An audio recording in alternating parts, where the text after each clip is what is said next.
There's a moment when you realize the person you sacrificed everything for doesn't recognize your worth.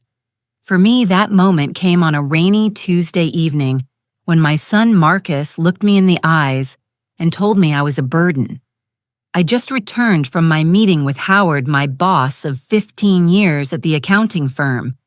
Rain dripped from my coat onto the polished hardwood floors of the home I had paid for. Marcus glanced up from his laptop at the kitchen island, his wife Vanessa chopping vegetables with mechanical precision beside him. Before we jump back in, tell us where you're tuning in from. And if this story touches you, make sure you're subscribed, because tomorrow I've saved something extra special for you. You're home early, he said, not bothering to hide the suspicion in his voice. I hung my coat carefully on the rack, buying myself a few extra seconds before I had to say the words aloud. Howard called me into his office today. The firm is downsizing. After the merger, I forced a smile. After 15 years, I've been let go. The knife in Vanessa's hand paused mid-chop. Marcus's expression shifted from surprise to something darker, something that made my stomach twist. Let go, he repeated, closing his laptop with a sharp snap. What does that mean exactly? I moved toward the kitchen counter, my legs feeling suddenly unsteady. It means I no longer have a job at Preston and Howard. They're giving me a severance package, of course. But how much? Vanessa interrupted, placing the knife down with deliberate care. 3-month salary, I replied, noting how her shoulders tensed. It's standard, really, and I've already started looking at other opportunities. At 55, I'm hardly ready for retirement. Marcus stood up and began pacing, running his fingers through his dark hair the same way his father used to when agitated. 3 months, that's it. After 15 years, they're just tossing you aside with 3 months' pay. For a moment, I thought he was angry on my behalf, concerned about how I'd been treated. That warm thought lasted exactly 2 seconds preparing. And narrating this story took us a lot of time. So if you are enjoying it, subscribe to our channel. It means a lot to us. Now back to the story. What about the mortgage payment? He continued. The property taxes Vanessa's student loans. We had a plan, Mom. You were supposed to keep working until I finished paying off the medical school debt. The air seemed to leave the room all at once. I stared at my son, this grown man I'd raised alone after his father died. The boy I'd worked 3 jobs for so he could attend that expensive private high school. The teenager I'd poured my retirement savings into to ensure he could go to the college of his dreams without crushing debt. I didn't plan to lose my job, Marcus, I said quietly. Vanessa pushed her sleek blonde hair behind her ear. No one plans these things, Diana, but responsible people prepare for them. Her tone was smooth and patient, as if explaining something to a particularly slow child. Do you have any savings at all? Any investments? Anything we can use to weather the storm? The irony of her question nearly made me laugh. If she only knew about the account in my name, the one Howard had helped me set up years ago, the investments that had grown steadily untouched. But I kept my face carefully neutral. I have some savings, I said. Enough to keep myself afloat while I look for another position. Marcus stopped pacing. Yourself. What about us? This arrangement has always been that you help with the household expenses. That was the deal when you moved in. When you asked me to move in, I corrected him gently. After Dad died, you insisted I sell my house and come live with you and Vanessa, because in your words, family should stick together. Vanessa's laugh was like ice cracking. That was before you became a financial liability. We're trying to start a family, Diana. We can't afford to support a 3rd adult. I looked around the spacious kitchen with its marble countertops and high-end appliances. The house I had contributed the entire down payment for as a gift when they got married 5 years ago. The house where my monthly contribution covered most of the mortgage. I understand your concern, I said, keeping my voice steady. I'll find another job as quickly as possible. And in the meantime, Marcus pressed his voice, taking on the edge it did when he wasn't getting his way. What exactly is your plan until then? I opened my mouth to answer when my phone buzzed with a text message. I glanced down at the screen. It was from Howard. The firm's biggest client, Westmore Industries, had specifically requested to keep working with me.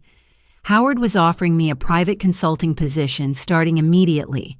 The pay would be double what I'd been making. My heart raced as I read the message, but I tucked the phone away without replying. Something about Marcus's tone, about Vanessa's calculating gaze, made me pause. For 15 years, I'd been the reliable foundation of this household, the steady stream of income they could always count on. Maybe it was time they learned what life would be like without that security. I have some options, I said vaguely. I'll figure it out. Marcus exchanged a look with Vanessa, a silent communication that excluded me entirely. Then he turned back, his expression now carefully composed, into one of sympathetic concern. Mom, you've always been terrible with money. Dad handled everything when he was alive. And then I helped you manage things after he passed. I don't think you realize how serious this situation is. I felt a flash of indignation. I'd been an accountant for over 30 years. I'd managed multi-million-dollar portfolios. I'd kept meticulous records of every client's financial history. But at home, I'd played a role. The slightly helpless mother who needed guidance with her checkbook, who couldn't quite understand investment strategies. It had made Marcus feel needed, important. It had been a gift to him, this pretense of my financial incompetence, a gift he was now using against me. I appreciate your concern, I said, but I'll be fine. Vanessa leaned forward her perfectly, manicured nails spread on the counter. Diana, we've been thinking. My mother mentioned that Golden Sunset Assisted Living has openings for resident aides. The pay isn't great, but they provide room and board. It could be perfect for you while you get back on your feet. I stared at her. You want me to work as an aide in a nursing home. It's a retirement community, she corrected smoothly. And yes, I think it makes perfect sense. You've always been good with older people, and it would solve the housing issue. What housing issue, I asked, though. I already knew the answer. Marcus cleared his throat. We can't afford to support you, Mom. Not with the baby planning, not with our debt. If you're not contributing financially, you can't stay here. The words hung in the air between us. I thought of all the nights I'd stayed up poring over financial aid forms, loan applications, scholarship essays, all the overtime. I'd worked the vacations, I'd skipped the retirement contributions, I'd reduced all to ensure Marcus could follow his dreams. And now, at the first sign that I might need support in return, they were looking for the most convenient way to remove me from their lives. I said, my voice surprisingly calm despite the storm brewing inside me. And how long do I have before I need to make other arrangements? Vanessa glanced at Marcus. Well, ideally, we've already called Golden Sunset. Marcus interrupted. They have an opening starting next week. The director is a friend of Vanessa's parents. She said she'd expedite your application next week. They wanted me gone in a week. I nodded slowly, buying time as I processed this information. That's very efficient of you. We're just trying to be practical, Vanessa said, resuming her vegetable chopping. You always taught Marcus the importance of planning ahead. Indeed, I had. Planning ahead was exactly what had led me to save and invest so carefully over the years. Planning ahead was why I'd never told Marcus about the trust fund his grandfather had left him, which I'd quietly invested and grown. Planning ahead was why Howard and I had spent years developing a consulting business on the side, waiting for the right moment to break away from the firm. Planning ahead was why I had over $3 million in assets that neither of them knew anything about. "You're right," I said, forcing a smile. "Planning ahead is essential. I appreciate you both looking out for me." Marcus's shoulders relaxed, visibly relief washing over his face. "We care about you, Mom. We just need to be realistic about our situation." Of course, I agreed, turning to leave the kitchen. I should probably start packing. Mom, Marcus called after me, his voice softer now.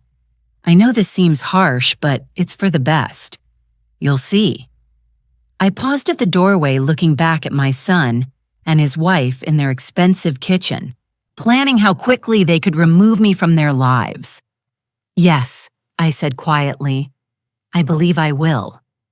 Over the next few days, I moved through the house like a ghost, packing my belongings with methodical precision.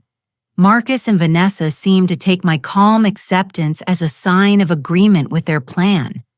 They even began to act magnanimous, offering to store a few boxes in their garage, suggesting I could visit for dinner. "Whenever you want, Mom." Vanessa's mother, Eleanor, stopped by on Thursday, ostensibly to drop off some paperwork from Golden Sunset, but really to assess the situation herself. "Diana," she said, air-kissing my cheeks in the foyer, "I heard about your unfortunate employment situation. Such bad timing with Vanessa and Marcus trying for a baby."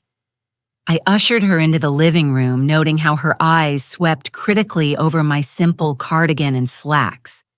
Eleanor had never approved of her daughter marrying a doctor whose mother was just an accountant.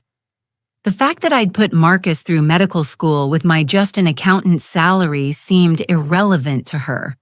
"Thank you for bringing the paperwork, Eleanor," I said, accepting the folder she thrust toward me, though I'm not entirely sure the position is right for me. Eleanor's perfectly sculpted eyebrows rose. "Not right for you, Diana. Be reasonable. What other options do you have?" I could have told her about the consulting offer from Howard. I could have mentioned the 3 investment properties I owned in the downtown area, the portfolio I'd carefully built over decades, or the substantial inheritance I'd received from my Aunt Lillian 5 years ago. The inheritance I'd never touched, allowing it to grow steadily under Howard's expert management. Instead, I simply smiled.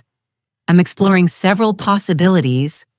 Eleanor laughed, the sound sharp and dismissive. "At your age in this economy, Diana, you're being naive. Golden Sunset is offering you shelter and income. You should be grateful." I opened the folder and scanned the contents. The position paid minimum wage with a small studio apartment as part of the compensation package. The duties included everything from serving meals to cleaning rooms to assisting residents with personal care. It was respectable, honest work, but it was also a stark illustration of what Marcus and his in-laws thought I was worth. "I'll certainly give it serious consideration," I said, closing the folder. Eleanor leaned forward, lowering her voice as if sharing a confidence. "Between us, Diana, I think this is for the best.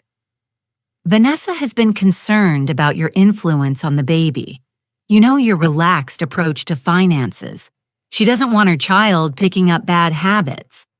The casual cruelty of the statement took my breath away. I'd managed my household with careful precision for decades, stretching every dollar to give Marcus the best possible life. The relaxed approach Eleanor referred to was likely the one time I'd bought a designer handbag on sale, my single luxury purchase, in 5 years. "I see," I managed to say. Eleanor stood smoothing her expensive silk blouse. "The director expects your call tomorrow. Don't disappoint her, Diana. Opportunities like this don't come along every day for women in your situation." After she left, I sat in the silent living room, the golden sunset folder on my lap. My phone buzzed with another text from Howard asking when we could meet to discuss the consulting arrangement. I'd been putting him off, unsure of my next steps. But as I looked around at the home I'd helped create at the family photos on the wall, Marcus's graduation, his wedding day moments, where I stood smiling proudly at his side, I felt something shift inside me. A lifetime of putting his needs first, of supporting his dreams, of being the foundation he could build upon.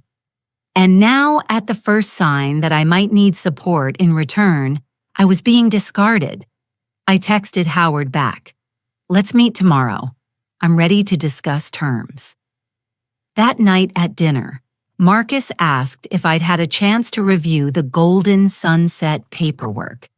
"I have," I replied, serving myself a small portion of the lasagna Vanessa had prepared, and he prompted, "They need an answer by tomorrow." I set down my fork. "I'm not taking the position, Marcus." Vanessa's hand froze halfway to her wine glass. "What do you mean you're not taking it? What's your plan then?" "I've decided to make other arrangements," I said, keeping my tone light and conversational. Marcus frowned. "What other arrangements could you possibly have Mom be realistic? You have no job-limited savings, and you need somewhere to live. Golden Sunset is perfect. For you, perhaps I acknowledged. It would certainly solve your problem neatly, but it doesn't work for me." "This isn't about what works for you," Vanessa snapped, her facade of patience finally cracking. "This is about facing reality. You can't stay here if you're not contributing, and you have nowhere else to go."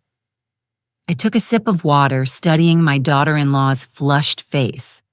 "That's not entirely accurate." Marcus made a sound of frustration. "Mom, stop being difficult. We're trying to help you." "Are you?" I asked quietly. "Of course we are," he exclaimed. "We found you a job with housing included. What more could you want?" I set down my glass and looked directly at my son. Respect would be a good start. The word hung in the air between us. Marcus blinked, taken aback. "I've respected you my entire life," he protested. "But you're not being reasonable right now." "Reasonable," I repeated. "Is it reasonable to expect me to scrub floors and empty bedpans at minimum wage because I lost my job after 30 years of steady employment? Is it reasonable to plan my removal from this house before I've even had time to process being laid off? Tell me, Marcus, if I were your father instead of your mother, would this be your solution?" Vanessa interjected, her voice tight. "This isn't about gender. It's about responsibility. You have no retirement savings, no plan, nothing to fall back on. That's on you, Diana, not us." I almost laughed at the irony. I had more in savings and investments than both of them combined, even with Marcus's doctor's salary. But they'd never bothered to ask about my finances, assuming I had nothing because I'd given so much to them. "You're right about one thing," I said finally. "I do need to take responsibility for myself. That's why I've decided to move out at the end of the week." Marcus looked relieved. "So you will take the golden sunset position?" "No," I said firmly. "I'll be making my own arrangements." "Like what?" Vanessa demanded. "Where will you go? What will you do for money?" I stood gathering my plate and utensils. "I appreciate your concern, but you've made it clear that my financial situation is no longer your problem, so I won't burden you with the details." As I walked to the kitchen, I heard Vanessa whisper furiously to Marcus. "See what I mean? This is exactly why she can't be around our child. She's completely irresponsible." Instead of returning to the B table, I went upstairs to my room and closed the door. Sitting on the edge of my bed, I opened my laptop and logged into my banking portal. The numbers on the screen confirmed what I already knew. I had more than enough resources to rebuild my life However, I chose to do so. For decades, I'd been the safety net for others. I'd caught Marcus every time he fell cushioned, every blow smoothed every path, and in doing so, I'd raised a son who believed that support should only flow in one direction toward him. It was time to change that narrative. I opened a new browser tab and began searching for apartments in the upscale Riverside district, the same neighborhood where Eleanor and her husband lived in their sprawling colonial. A smile curved my lips as I scrolled through the listings. Perhaps it was time to introduce my family to the woman I truly was not, the convenient fiction they'd created. The woman with the financial acumen to turn a modest inheritance into a small fortune. The woman who'd been offered a prestigious consulting position the same day she'd been let go. The woman who, for the first time in decades, was going to put herself first. I clicked on a stunning 3-bedroom penthouse with floor-to-ceiling windows and a panoramic view of the city. It was easily 3 times the price of the mortgage I was currently helping Marcus pay. Perfect time to reintroduce myself, I murmured, filling out the inquiry form. The real Diana Williams is about to make her debut. The Riverside Grand was even more impressive in person than in the online listing. Sunlight streamed through the floor-to-ceiling windows of the penthouse, illuminating hardwood floors and quartz countertops. The leasing agent, a young woman named Tara, couldn't quite hide her surprise when I immediately offered to pay 6 months' rent in advance. "That's very generous, Miss Williams," she said, glancing down at her tablet. "But we typically only require first and last months." "I prefer to simplify things," I replied with a smile. "And please call me Diana." I signed the lease that afternoon, feeling lighter than I had in years. The penthouse would be available in 3 days, perfect timing for my departure from Marcus and Vanessa's home. As I left the Riverside Grand, I checked my phone and found 3 missed calls from Howard. It was time to stop avoiding that conversation. I dialed his number as I walked to my car. Diana, finally. Howard's familiar voice boomed through the speaker. "I was beginning to think you were ghosting me." "Sorry about that," I said, sliding into the driver's seat. "It's been a complicated week. How's Marcus taking the news about your job?" I hesitated. Howard had known Marcus since he was a boy, had attended his graduation, had sent an extravagant gift for his wedding. "Not well," I admitted. "In fact, he and Vanessa have suggested I take a position at an assisted living facility, room and board included." There was a long pause. "Please tell me you're joking." "Afraid not." Howard's explosive response contained several choice words about my son's character and parentage. When he finally calmed down, he said, "Well, that settles it. You're definitely coming to work with me. Have you told them about our plans yet?" "No," I replied, starting the car. "And I'm not going to, at least not right away." Howard made a sound of understanding. "You want to teach them a lesson, I want them to see who I really am," I corrected, "not who they've decided I am." "Fair enough," Howard said. "When can you start?" "How's Monday sound perfect? I'll have the paperwork ready. And Diana, I know this isn't what you planned, but I'm excited to finally be working together as partners." I smiled as I ended the call. Howard and I had been developing this consulting business for years, originally planning to launch it as a retirement venture. Life had accelerated our timeline, but perhaps that was for the best. When I returned to Marcus's house, it was quiet. A note on the kitchen counter informed me they'd gone to dinner with Vanessa's parents. I was almost relieved not to face them immediately. I needed time to finalize my plans. Upstairs in my room, I opened my closet and surveyed its contents.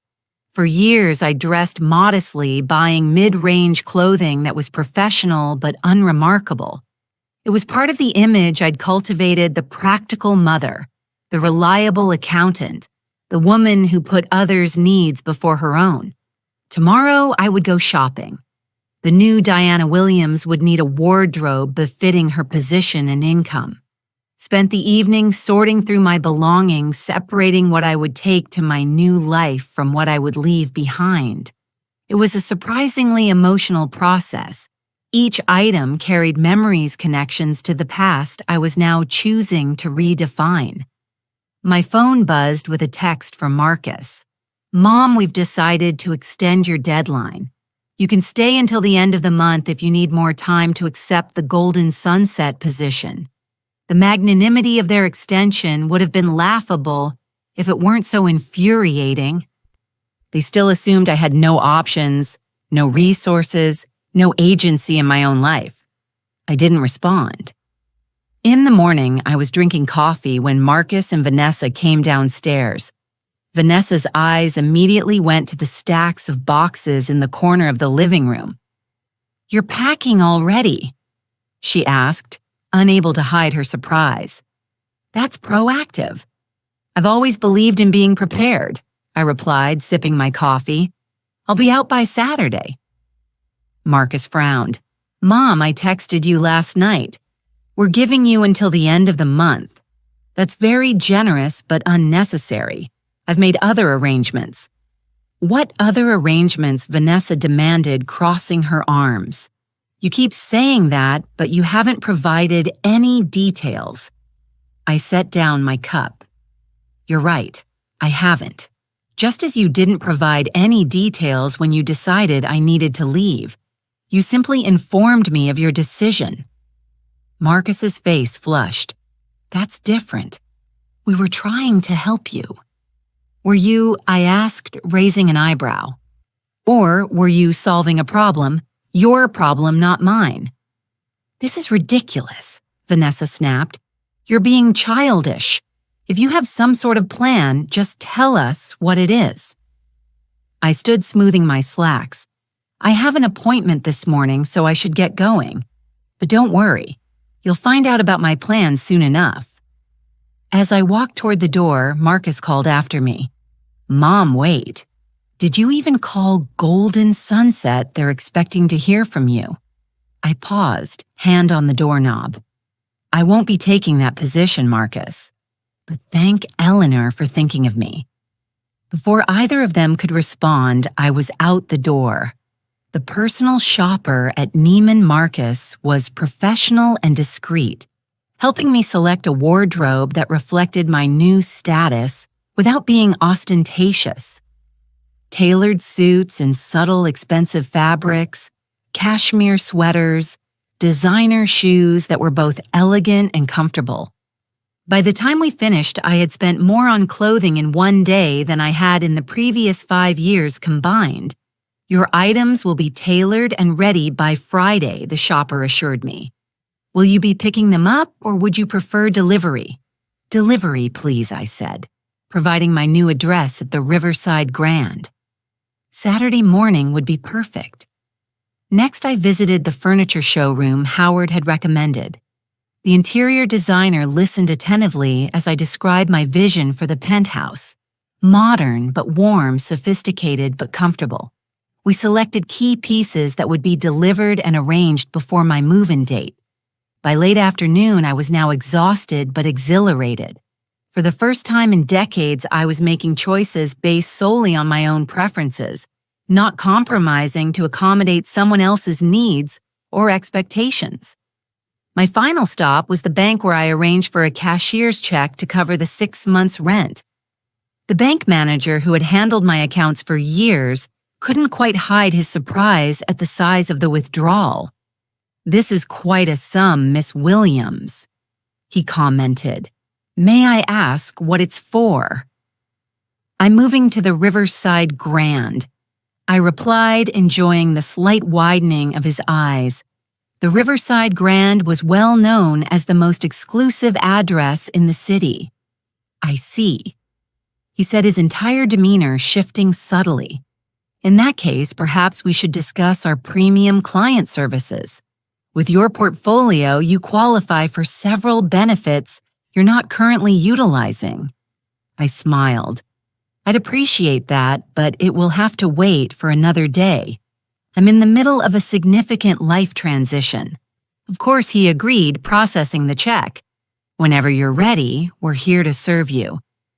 As I drove home, I reflected on how differently people treated me when they glimpsed my financial reality. The bank manager, the personal shopper, the interior designer all had responded to the evidence of wealth with increased attention and respect. Would Marcus and Vanessa do the same, or would they be angry that I had resources I'd never disclosed? In truth, I wasn't sure which reaction I hoped for. When I arrived at the house, Eleanor's silver Mercedes was parked in the driveway. Perfect. The gang was all here. I entered to find Marcus, Vanessa, and her parents seated in the living room, all wearing expressions of grave concern. A staged intervention, apparently. Diana Eleanor said, her voice dripping with forced sympathy. "We've been waiting for you. Marcus tells us you're being difficult about the golden sunset opportunity." I set down my purse, taking in the tableau before me. "Good afternoon, Eleanor, Richard." I wasn't expecting a family meeting. Richard, Vanessa's father, cleared his throat importantly. "Diana, we're concerned about your refusal to face reality. The golden sunset position is a perfect solution to your current predicament." "My predicament?" I repeated, sitting down calmly in the armchair opposite them. "And what exactly do you think that is?" "Mom," Marcus interjected, his tone conciliatory. "You've lost your job. You have limited savings. You need both income and housing. Golden sunset solves both problems." I nodded thoughtfully. "So my predicament as you see it is financial insecurity, and your solution is for me to accept a minimum wage position cleaning rooms at a retirement home." "It's not just cleaning," Vanessa protested. "You'd be helping people and you'd have your own apartment." "A studio apartment," I corrected, with a hot plate instead of a kitchen. I looked up the staff accommodations online. Eleanor made an impatient gesture. "The point is, it's secure, it's stable, it's appropriate for someone in your position." "My position," I echoed, feeling a surge of anger that I carefully controlled. "And what position is that exactly?" There was an uncomfortable silence. Finally, Richard spoke, his tone patronizing. "Diana, let's be frank. You're a woman in your mid-50s with no specialized skills, limited education, and no substantial savings. Your employment prospects are frankly bleak. Golden sunset represents security in a situation where you have few options." I let his words hang in the air for a moment, studying each of their faces. They all wore variations of the same expression, a mixture of condescension, impatience, and what they probably thought was concern.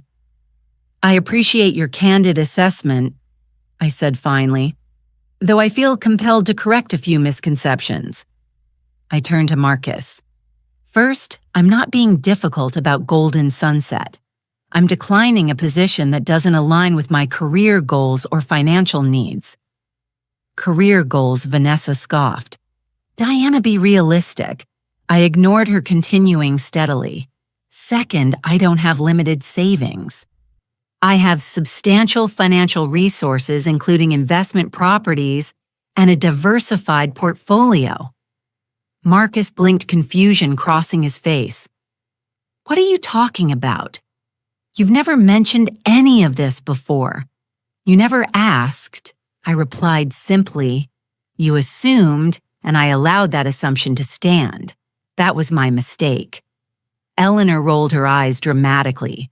"Please, Diana, if you had money, you wouldn't have been living with Marcus and Vanessa, dependent on them for housing." "I wasn't dependent on them," I said, my voice hardening slightly. "I paid more than my share of household expenses, and I lived here because Marcus asked me to move in after his father died. He didn't want me to be alone, or at least that's what he said at the time. Marcus shifted uncomfortably. Mom, where is this coming from? Why are you suddenly claiming to have all these resources that you've never mentioned before? I sighed, feeling suddenly tired of the charade. I'm not claiming anything, Marcus. I'm simply correcting your misperceptions as for why I never mentioned it. For years, I've been playing a role that you all seemed comfortable with. The dependent mother, the financial novice. It made you feel needed, important. It simplified our relationship. Richard leaned forward, his expression skeptical. So you expect us to believe that you, what secretly amassed a fortune while working as an accountant and never told anyone? Not a fortune, I said mildly, but enough. And yes, that's exactly what happened. I invested carefully, lived below my means, and built financial security for myself. Prove it, Vanessa challenged. If you're so financially stable, prove it. I studied my daughter-in-law's flushed face. Why should I have to prove anything to you, Vanessa? You've made it abundantly clear that my financial situation is no longer your concern. Because you're lying, she insisted. You're making this all up because you're too proud to accept help. The help you're offering is a minimum wage job cleaning toilets, I pointed out. That's not help. It's a convenient solution to a problem that you no longer want to deal with. Eleanor stood up, her patience clearly exhausted. This is absurd. If you had money, you would have mentioned it before now. You wouldn't have let Marcus pay for everything. Marcus hasn't been paying for everything, I corrected. I've contributed significantly to this household.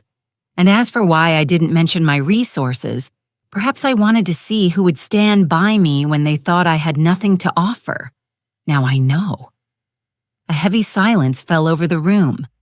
Marcus stared at me, his expression a mixture of confusion and dawning realization. Where will you go? He asked finally. I've leased a penthouse at the Riverside Grand, I replied. I move in on Saturday.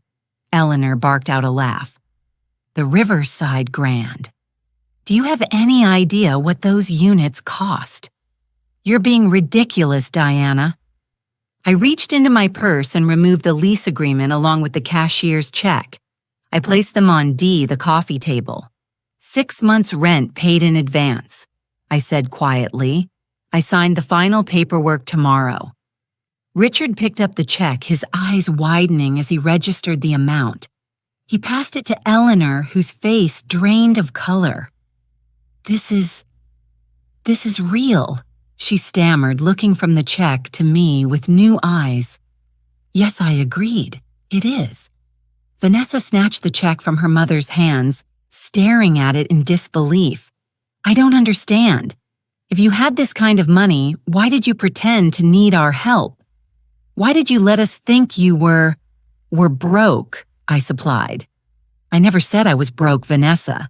You all assume that, and I allowed it because it seemed important to Marcus that I need him.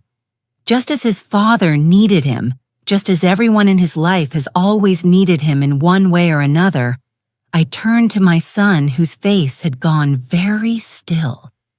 You've built your identity around being the provider, the protector, the one who solves everyone's problems.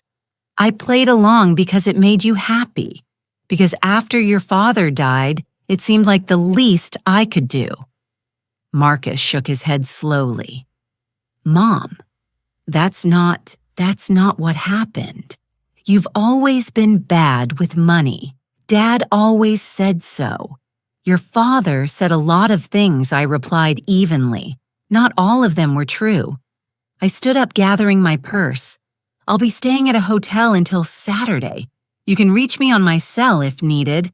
I'll come back tomorrow to finish packing my things. As I walked toward the door, Eleanor called after me, her voice sharp with accusation. You've been lying to them for years. How could you do that to your own son? I paused, turning back to face them one last time.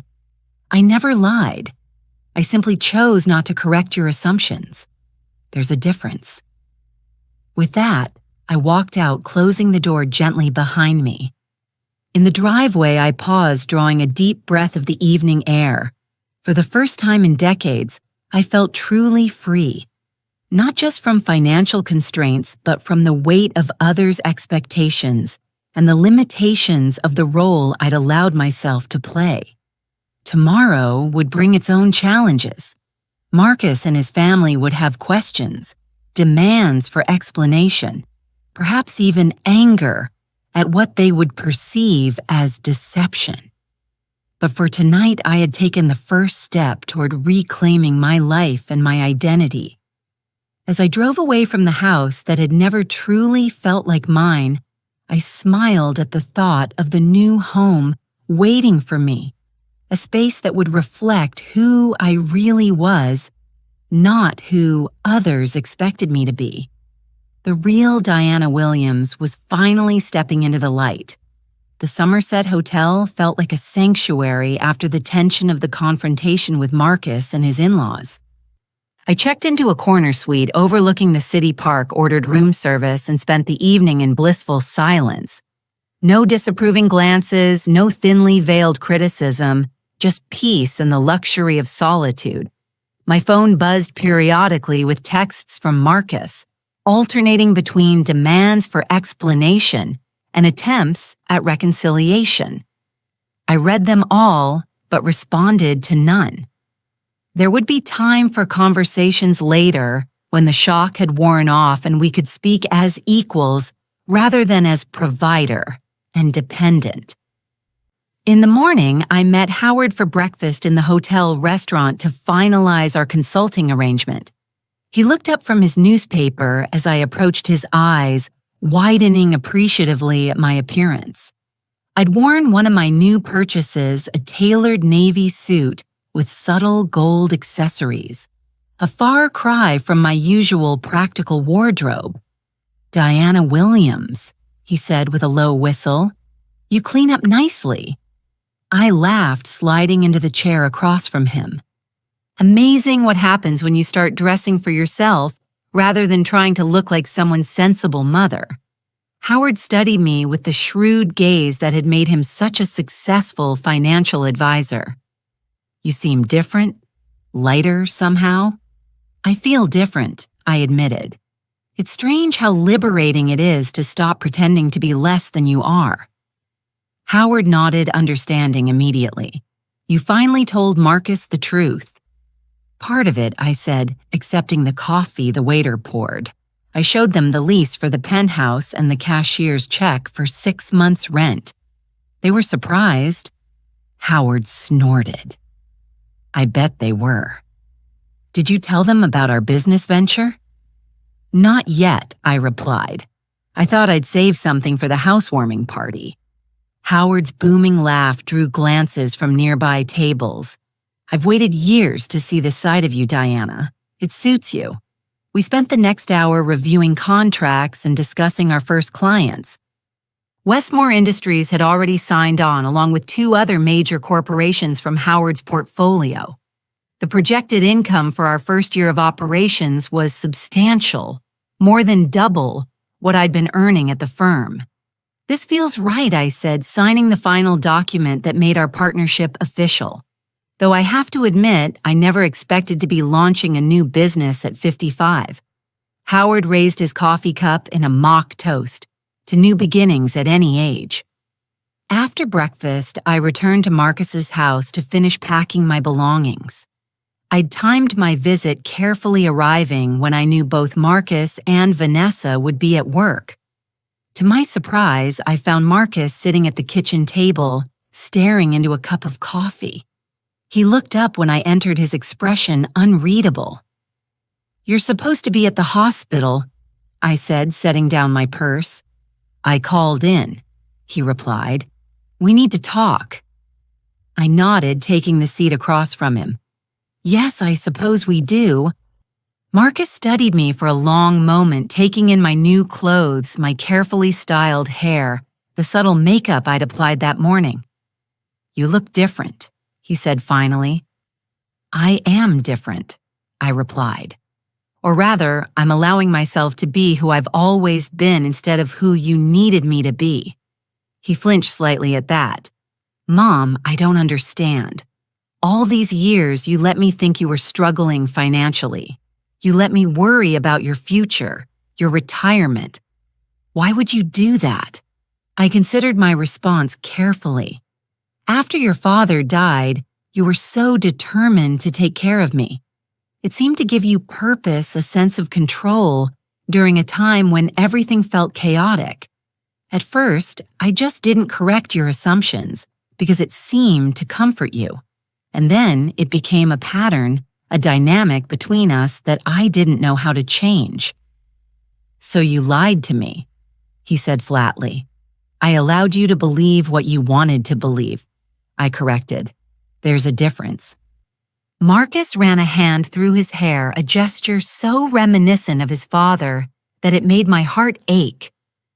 "Do you have any idea how this makes me look? I told my in-laws you were financially dependent on us.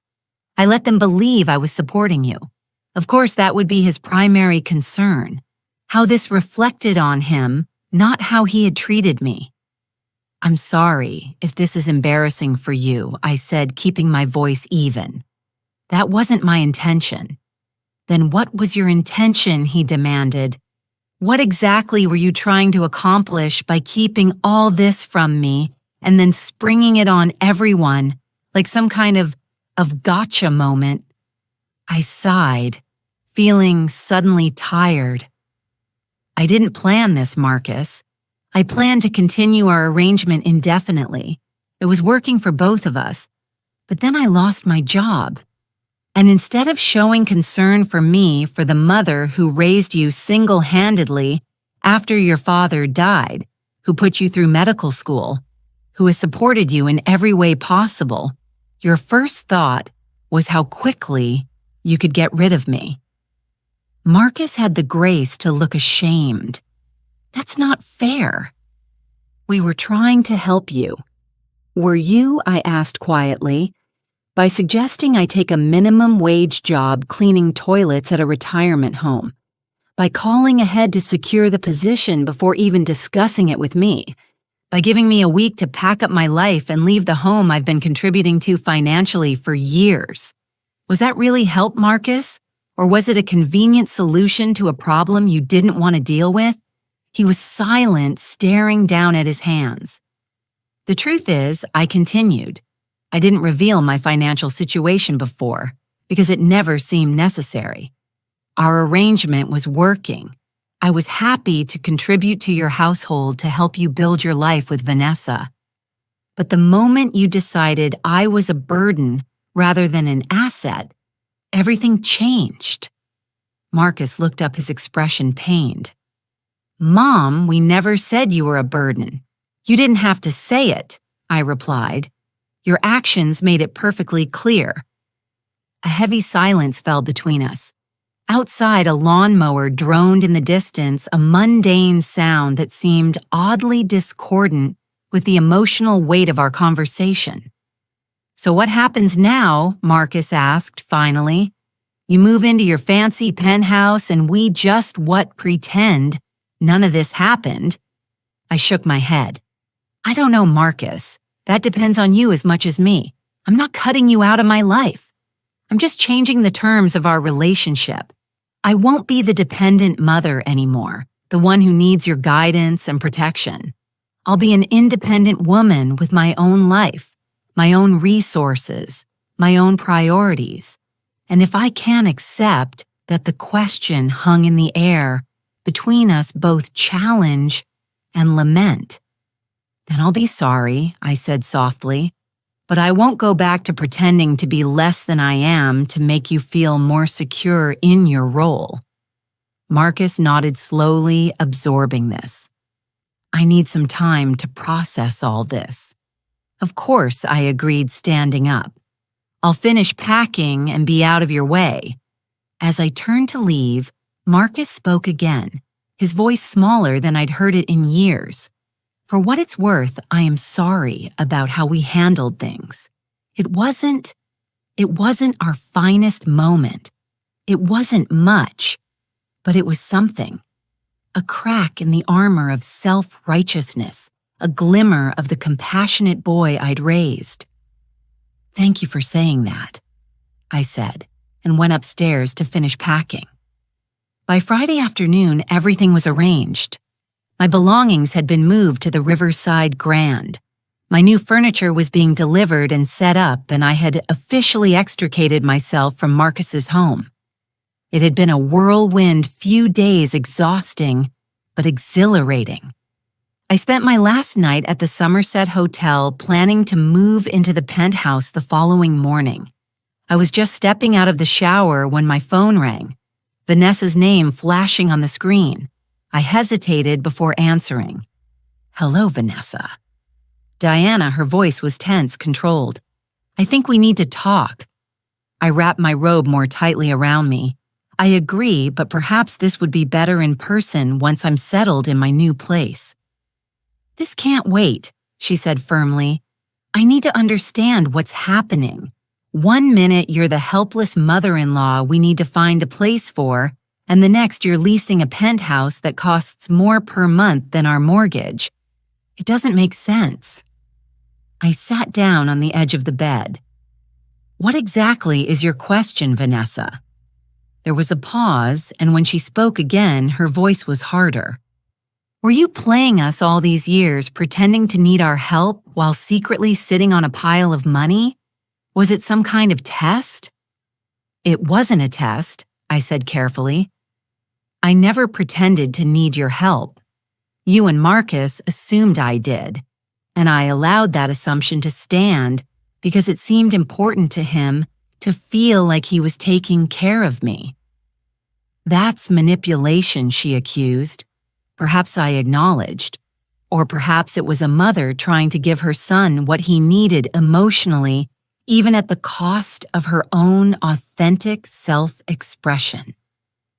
Vanessa made a sound of frustration. Do you have any idea how this makes us look to my parents, to our friends? We told everyone you were moving to Golden Sunset because you'd lost your job and had no savings. Again, their concern was about appearances, not about me as a person. I'm sorry if this is uncomfortable for you. I said not feeling particularly sorry at all. But I didn't create this situation.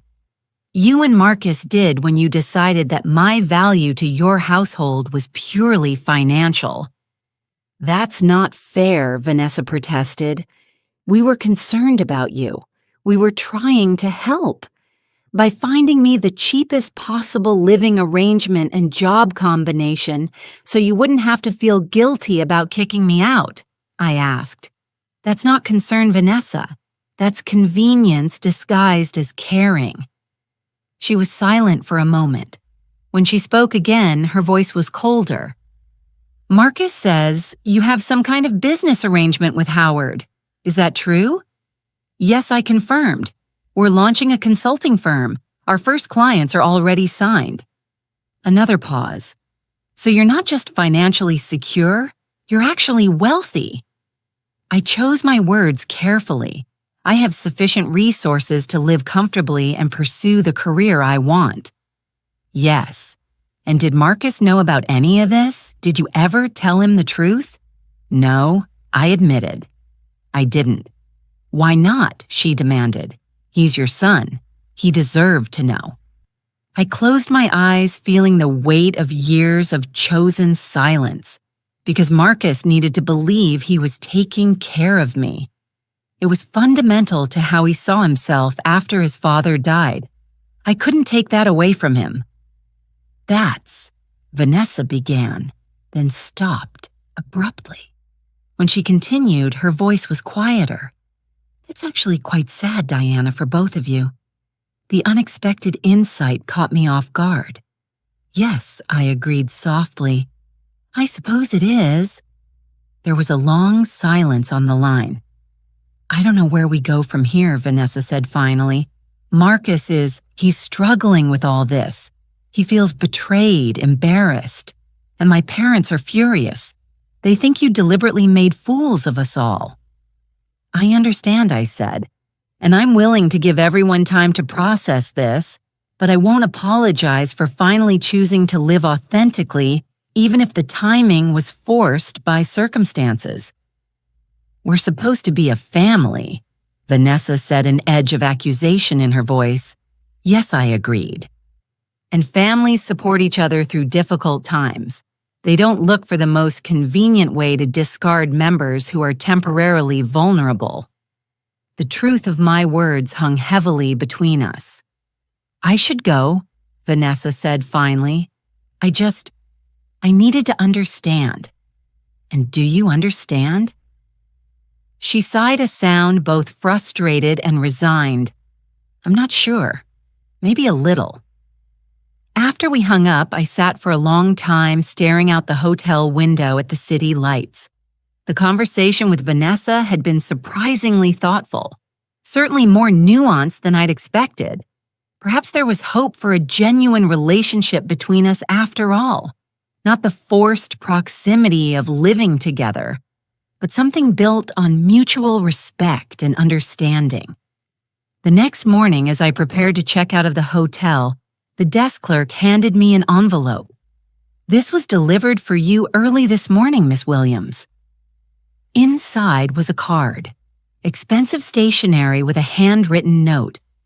Diana, I hope you'll accept this housewarming gift for your new home. No strings attached, no expectations, just a small token from someone who is trying to understand. Vanessa beneath.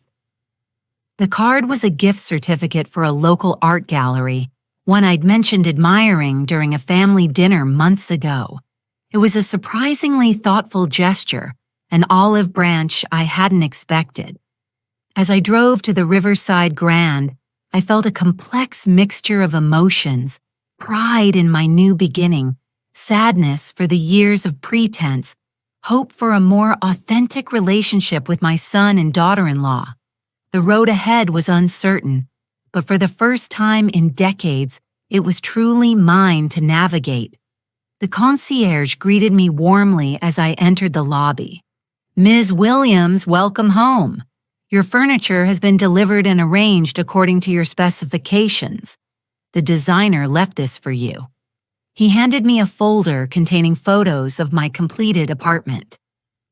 Thank you, I said, accepting it with a smile. I can't wait to see it. Also, he added, Mr. Westmore called. He mentioned something about finalizing contracts on Monday. He asked if you could call him back at your convenience. I nodded, feeling a surge of satisfaction. I'll do that right away.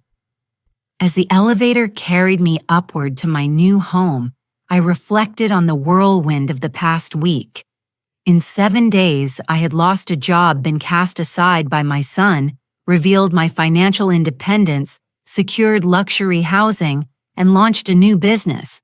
It wasn't how I'd planned to begin this chapter of my life, but perhaps it was exactly how it needed to happen, like ripping off a bandage in one swift, painful motion.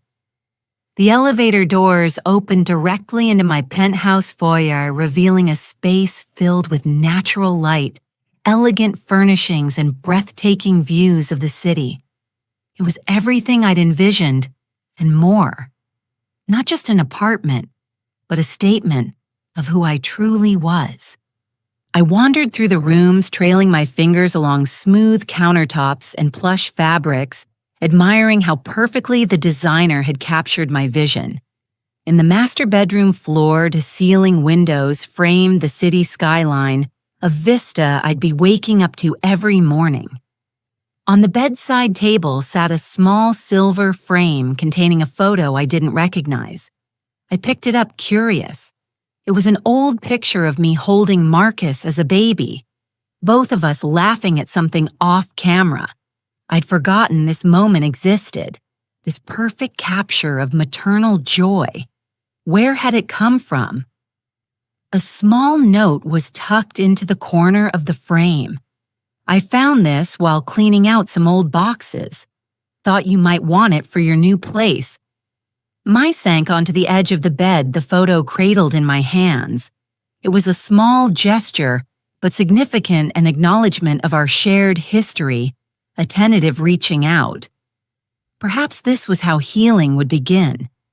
Not with grand gestures or dramatic reconciliations, but with small acts of remembrance, tiny bridges built across the chasm of hurt and misunderstanding.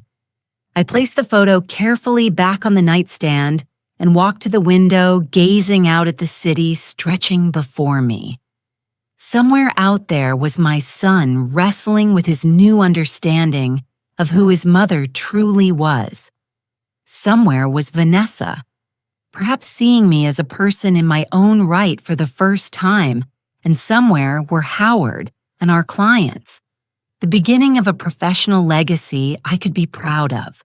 The road ahead would have its challenges. Relationships would need to be rebuilt on new foundations of truth and mutual respect. Old patterns would try to reassert themselves. There would be awkward family dinners and tense conversations. But standing in my beautiful new home, surrounded by evidence of my own competence and success, I felt ready for whatever came next. The pretense was over.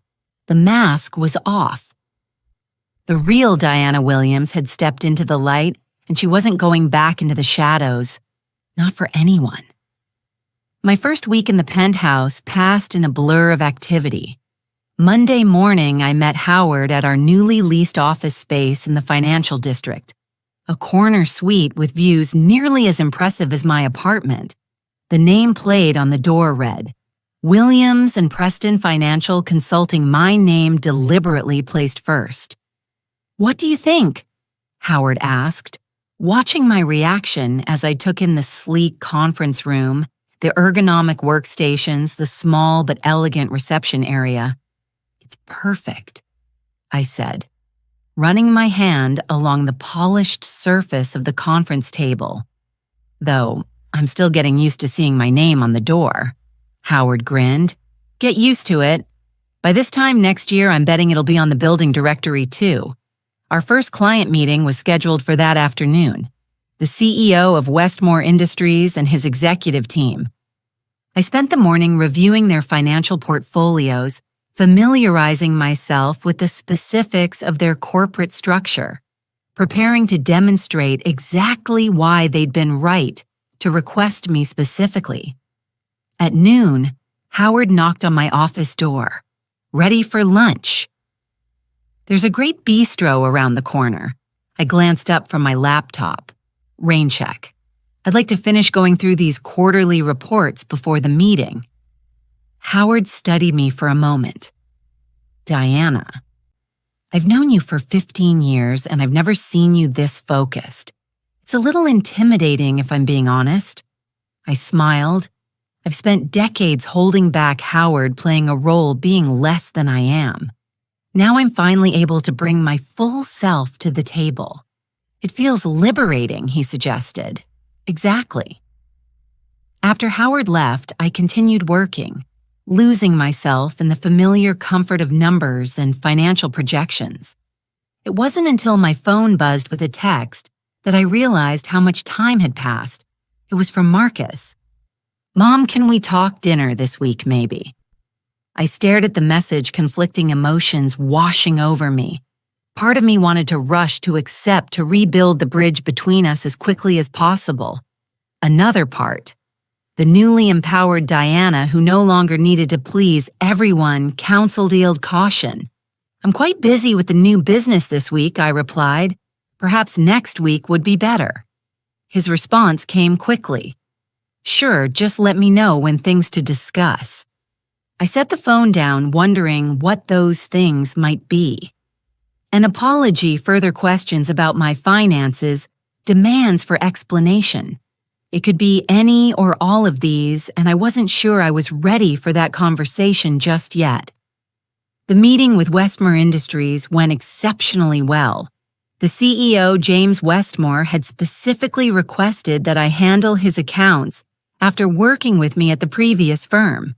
Mrs. Williams, he said as we wrapped up, I have to admit I was surprised to hear you'd left Preston and Howard, but now that I see what you're building here, it makes perfect sense. Your insight into our pension fund structure alone has saved us millions over the years. I smiled, accepting the compliment with a confidence I wouldn't have shown just weeks earlier. Thank you, Mr. Westmore. We're looking forward to a long and productive partnership. As the executive team filed out, James lingered behind. Diana, may I speak frankly? Of course, I replied, curious. I've known Howard for 20 years. He's brilliant, but he's not the reason I brought our business here. He gestured toward the departing executives. You are. Your analysis, your foresight, your attention to detail. That's what we need. And I'm not the only CEO who feels that way. I blinked, taken aback by his directness. I appreciate your confidence. It's not confidence, it's recognition of value, he corrected. And speaking of recognition, the annual Financial Excellence Awards dinner is next month. I've nominated your work on our pension restructuring. The committee was quite impressed. I stared at him. The Excellence Awards. But those are typically given to firm partners, executives, people exactly like you. James interrupted with a smile. Partner in a successful consulting firm, innovative financial strategist woman, breaking new ground in a predominantly male field. The invitation should arrive this week. After he left, I sat in the conference room alone processing his words. The Financial Excellence Awards were prestigious, widely covered by business media. Being nominated was itself an honor. Winning would put our fledgling firm on the map instantly. That evening, as I arrived home to my penthouse, the concierge handed me a thick cream envelope, the formal invitation to the awards ceremony. I carried it upstairs, oddly reluctant to open it. This nomination represented everything I'd been hiding for years. My expertise, my financial acumen, my professional success. If I attended, if I won, there would be no more hiding. Everyone, including Marcus and his in-laws, would see exactly who I was and what I was capable of. I was still contemplating this when my doorbell rang. I wasn't expecting visitors. Through the peephole, I saw Eleanor standing in the hallway, her expression uncharacteristically uncertain. Bracing myself, I opened the door. Eleanor, this is unexpected. She took in my appearance. The tailored slacks and silk blouse I hadn't changed out of after work, and something shifted in her gaze. Diana, may I come in? I won't take much of your time. I hesitated, then stepped aside. Of course, Eleanor entered, her eyes widening as she took in the penthouse's elegant interior, the floor-to-ceiling windows, the designer furniture. This is quite impressive, she admitted. Thank you, I said, not offering further comment. Would you like some tea, or perhaps something stronger? Tea would be lovely, she replied, following me to the kitchen. She watched silently as I prepared a pot of Earl Grey, arranging cups and saucers on a small tray. I owe you an apology, she said abruptly, just as I was about to pour. I set the teapot down carefully. I'm listening. Eleanor sighed, looking uncomfortable. I made assumptions about you. We all did. And those assumptions were clearly inaccurate. Yes, I agreed they were. Richard and I, we thought you were taking advantage of Marcus and Vanessa living in their home dependent on their support. We pushed them to address the situation when you lost your job. I poured the tea, watching the amber liquid stream into the delicate cups. I paid more than my share of the household expenses. Eleanor, I was never dependent on them. So I've learned, she said, accepting the cup I offered. Vanessa showed me the household accounts.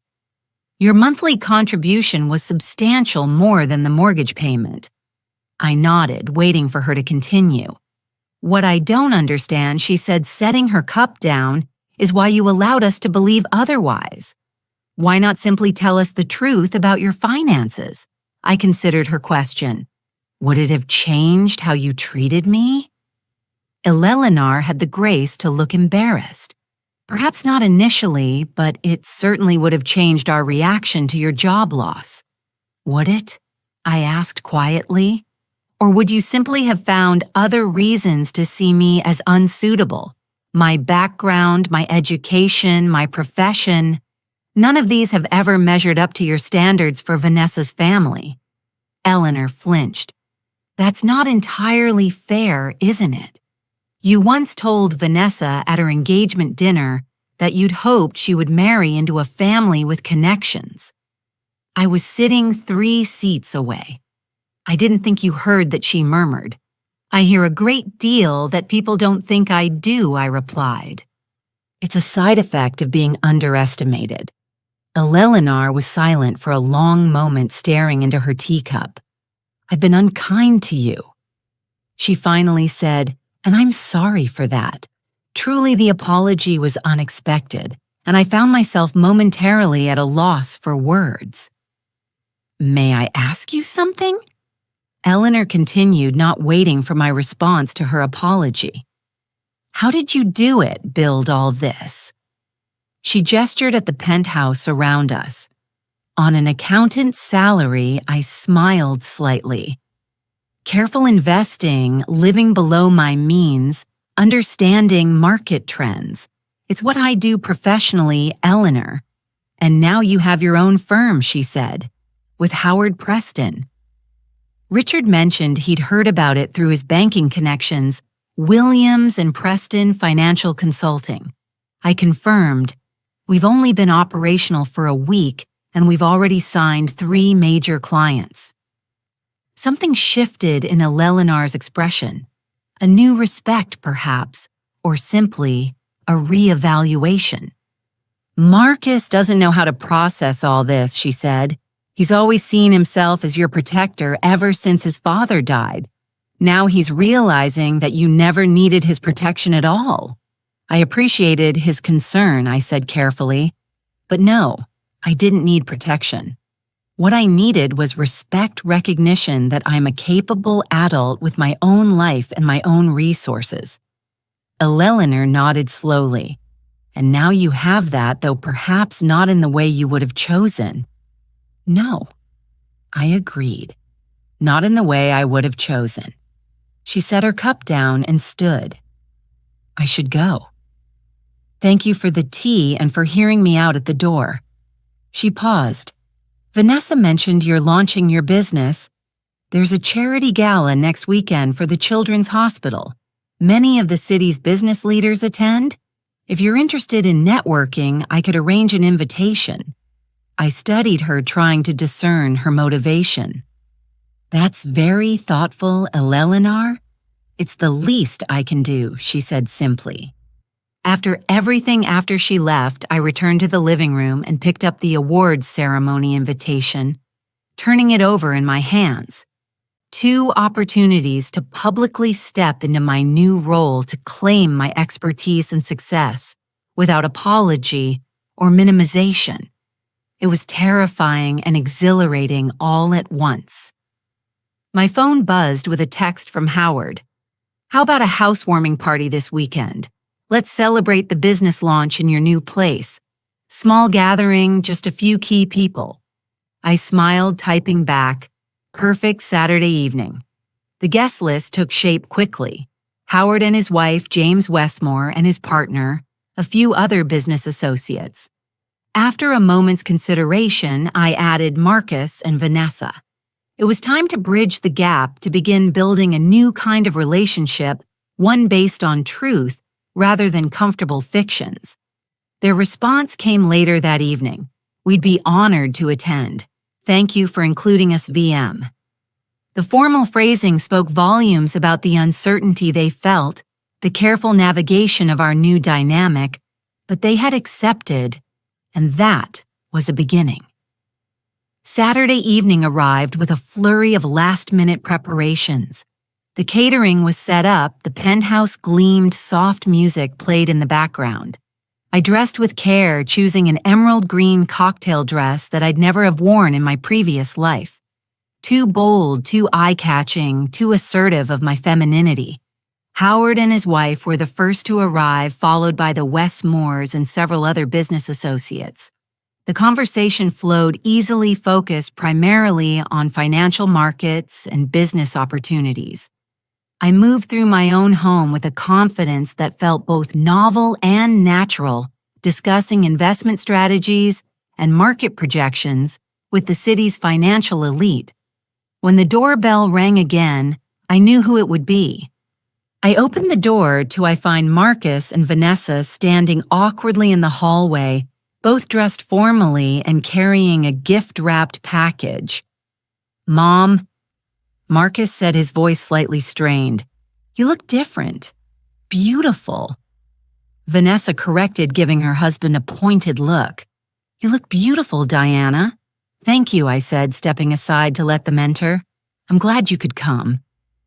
They moved into the penthouse, their expressions a mixture of admiration and discomfort, as they took in the sophisticated space and the high-powered guests mingling inside. "This is quite a gathering," Marcus commented, accepting a glass of champagne from a passing server. "I didn't realize you had such connections." "A lot has changed in a short time," I replied. For all of us, Vanessa handed me the package. They'd brought just a small housewarming gift, though I'm not sure what you get for someone who clearly has impeccable taste. I unwrapped it carefully. Inside was a beautifully bound photo album. I opened it to find a collection of family photos spanning decades. Marcus as a baby, his school years, our family vacations, right up to recent holidays. "We thought you might want these for your new place," Vanessa explained, "to make it feel more like home." I touched the pages gently, unexpectedly moved by the gesture. "Thank you. This is perfect." Marcus cleared his throat. "Mom, could we talk privately for a moment?" I nodded, leading him to the study off the main living area. Once inside, he seemed at a loss for words, glancing around at the elegant bookshelves, the antique desk, the framed diplomas and certificates on the wall, including my CPA license and master's degree in finance that he'd somehow never noticed in our previous home. "You've created quite a life for yourself," he said finally, "in just a few weeks." "I didn't create it in a few weeks, Marcus," I corrected gently. "I've been building toward this for years. The only difference is that now I'm no longer hiding it." He nodded, absorbing this. "I've been doing a lot of thinking since everything, and I owe you an apology, a significant one." I waited, letting him find his words. "When you lost your job, my first thought wasn't concern for you. It was concern for how it would impact me, my plans, my financial situation. He shook his head. "That's not the man you raised me to be." "No," I agreed softly. "It's not. I want to understand how we got here," he continued. "How I became someone who could treat his own mother that way. And I'm trying to figure out where we go from here." I moved to the window, looking out at the city lights. "I don't have easy answers, Marcus. I played a role in creating this dynamic between us. For years, I let you believe I needed your guidance, your protection. It became a comfortable fiction for both of us." But why, he asked, genuine confusion in his voice. "Why would you pretend to be less capable than you are?" I turned back to face him. "Because after your father died, taking care of me seemed to give you purpose. It made you feel strong when everything else in your life felt uncertain. And perhaps I was afraid that if you knew I didn't need taken care of, you wouldn't need me at all." Marcus shook his head emphatically. "That's not true. You're my mother." "Yes," I agreed. but our relationship has always been defined by what I could give you. Emotional support, financial assistance, practical help, never by who I am as a person in my own right." He was silent for a long moment, processing this. "So where does that leave us now with you in this new life, this successful career, this?" He gestured around the study. "This unfamiliar version of my mother." I smiled gently. "Not unfamiliar, Marcus. Just unrecognized. This has always been who I am. You just never saw it before. And now we have a chance to build something new." I said, "A relationship between equals, between two adults who respect each other's capabilities and independence. It won't be the same as before. It can't be, but it might be better. More honest, more real." Marcus nodded slowly. I liked that he said, his voice quiet but sincere. "I really would." As we rejoined the party, I caught sight of Vanessa deep in conversation with James Westmore's partner, their heads bent together over what appeared to be a discussion of art. Vanessa's secret passion that she rarely indulged because Eleanor considered it impractical. The room was filled with laughter and conversation, business cards being exchanged, connections being made.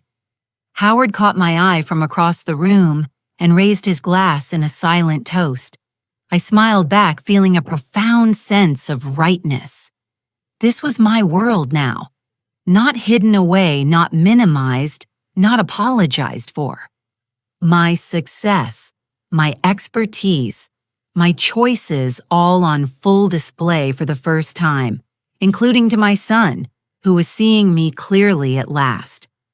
As the evening wound down and guests began to depart, Marcus and Vanessa lingered, helping to gather empty glasses and straighten the living room despite my protest that the catering staff would handle it. "This was enlightening," Vanessa said, adjusting a couch cushion. "I've never seen this side of you before, Diana. The way you talked about market projections with Mr. Westmore, you were completely in your element. I agreed.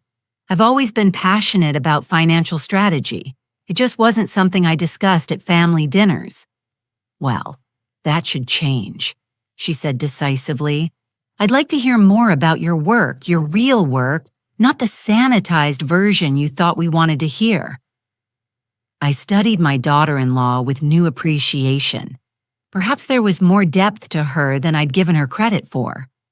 As they prepared to leave, Marcus hesitated at the door. "Mom, about the house. Our house, I mean. I've been thinking about it and I want to make things right. The down payment you provided, the monthly contributions. It wasn't fair that your name isn't on the deed." I shook my head. "That's not necessary, Marcus.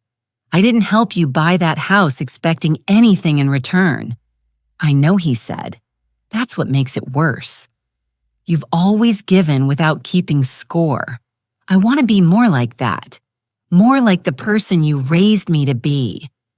After they left, I wandered through my quiet penthouse, replaying the evening in my mind. It had been a success on multiple levels, professionally, personally, and perhaps most importantly, as a first step toward healing the breach with my son and daughter-in-law. The path ahead would still have its challenges. Old patterns don't disappear overnight. New understandings take time to solidify, but for the first time, I felt genuinely optimistic about the future. Not just my career and financial security, but the possibility of an authentic relationship with my family. I prepared for bed. My phone buzzed with a final text from Marcus. "Thank you for tonight for showing us who you really are. I'm sorry it took lowing you to make me see you clearly. Love you, Mom." I smiled, typing back. "You haven't lost me. We're just finding each other in a new way. Love you too." And for the first time in years, those words felt completely true. Not shadowed by compromise or hidden resentment, but bright with the promise of something better. Something real. something built on truth at last. Weeks after the housewarming party, Williams and Preston Financial Consulting had expanded to include 2 junior analysts and an executive assistant. Our client list had grown beyond our initial projections, largely due to James Westmore's enthusiastic recommendations within his extensive business network. I was reviewing quarterly projections when my assistant Mia knocked on my office door. Ms. Williams, the event coordinator for the Financial Excellence Awards, is online too. She needs to confirm some details for your introduction. I nodded, picking up the phone. The awards ceremony was just 10 days away, and the reality of being nominated was still sinking in. The coordinator's voice was brisk and efficient. Mrs. Williams, we're finalizing the program and need a brief professional bio. The one we have from your nomination seems a bit outdated. I smiled to myself. Yes, I imagine it is. I've made some career changes recently. So we've heard.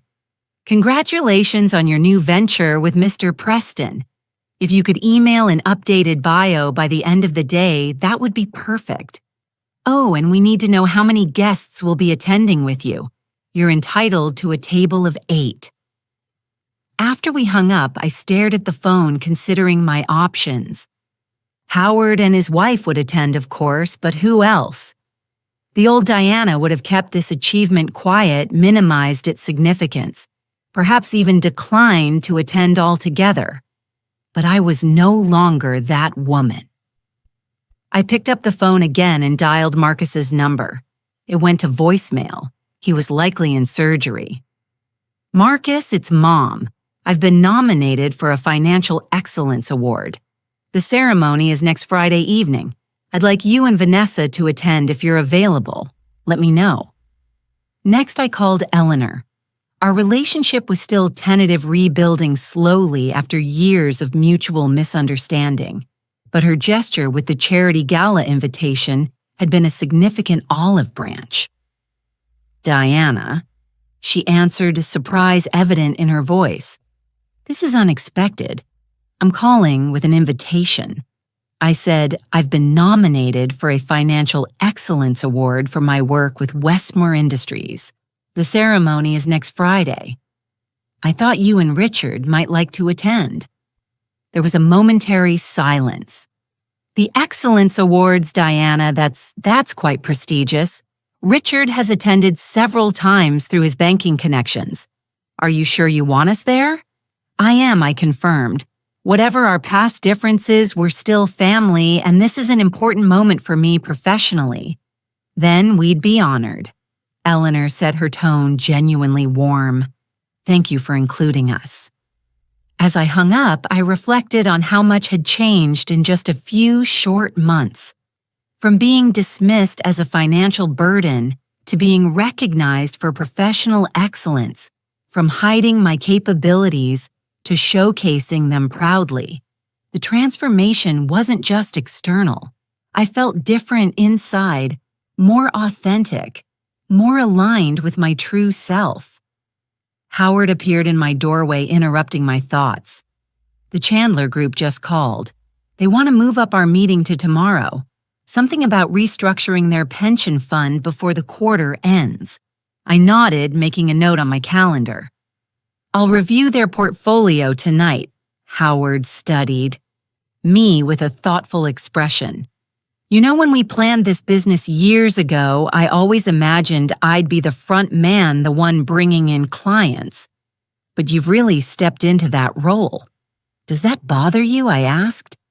He shook his head, smiling. Not at all. It's impressive, Diana. You've blossomed into this confident, assertive professional. It suits you. Later that evening, as I worked in my penthouse home office, my phone rang. It was Marcus. Mom, I got your message. He said, of course we'll be there. I had no idea you were involved in work at that level. There's a lot about my professional life you didn't know. I said, keeping my tone light. It's not something I talked about much. Why not? He asked, genuine curiosity in his voice. I considered the question carefully. I think I separated those parts of myself, the professional and the personal. At work, I was the expert, the advisor.